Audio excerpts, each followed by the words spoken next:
Much to the delight of fans, Djarin and Grogu are back together in Season 3 of The Mandalorian, which returns to Disney Plus on March 1, 2023.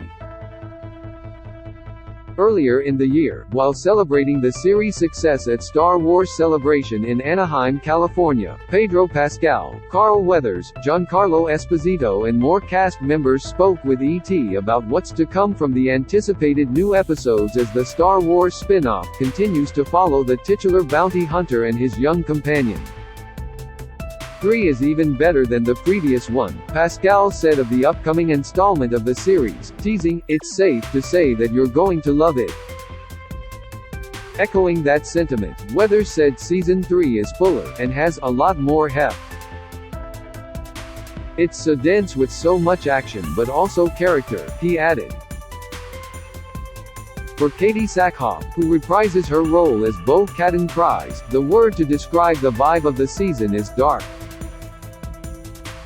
Not only that, but the scope of the new episodes are going to be larger than ever, and it's just an expansion, in many ways, of last season, Esposito said. And given that executive producer Jon Favreau is already at work writing Season 4, it's a season that has great ideas, great teasings and great tips for the future, the actor teased. Djarin, aka the Mandalorian, and Grogu. Since Djarin first discovered the child in an encampment at the end of the premiere episode of the series, the unlikely pair has gone on a number of adventures together while also being chased down by members of the former Galactic Empire, who want to experiment on the Force-sensitive creature.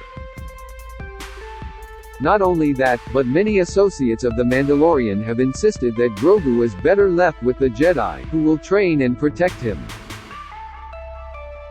Despite being turned over to Luke Skywalker, Mark Hamill, Grogu chooses to be with Djarin instead of learning under the Jedi Master.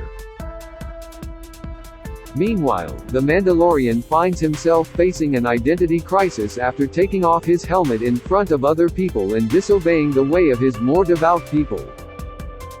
The duo was last seen reunited at the end of the Book of Boba Fett, taking flight in AN-1 starfighter.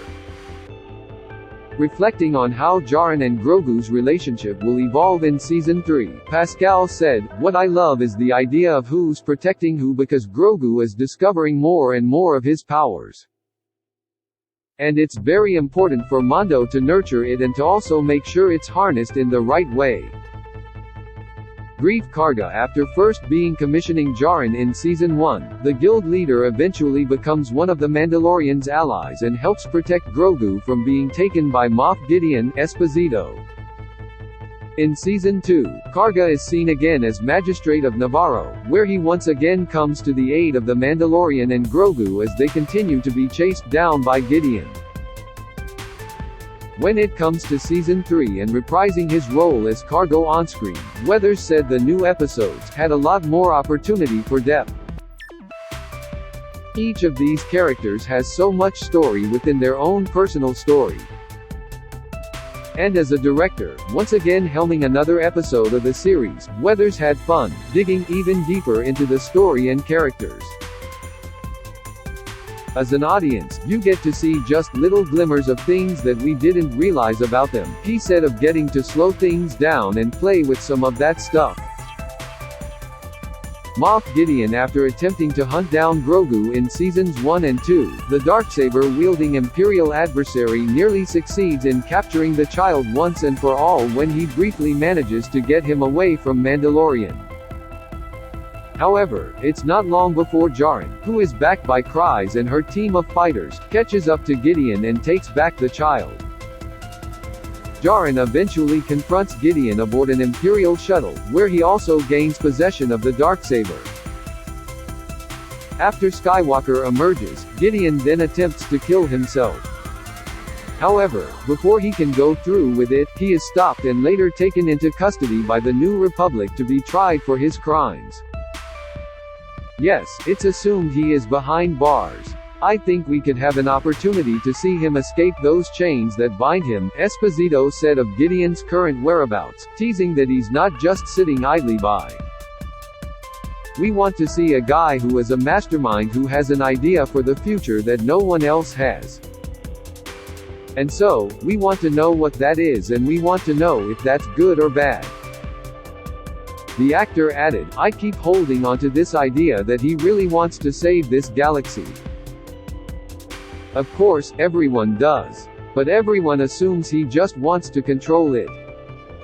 So, let's find out if that's true or not. The Armorer, played by Emily Swallow, the Armorer has quickly become a fan favorite, especially thanks to her now iconic phrase, "This is the way."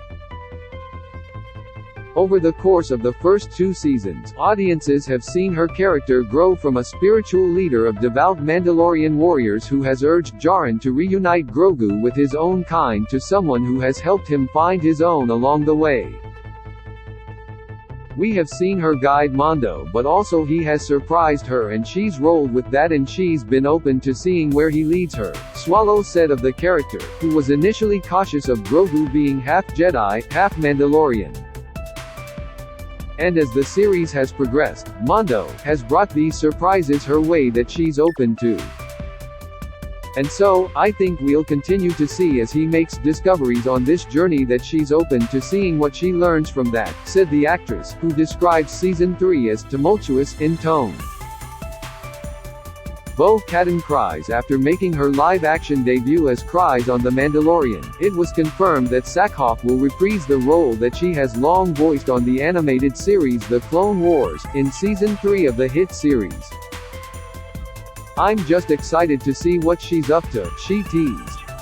And based on the teaser footage exclusively shown at Star Wars Celebration, it's clear Kryze and Djarin have a lot of unfinished business to attend to.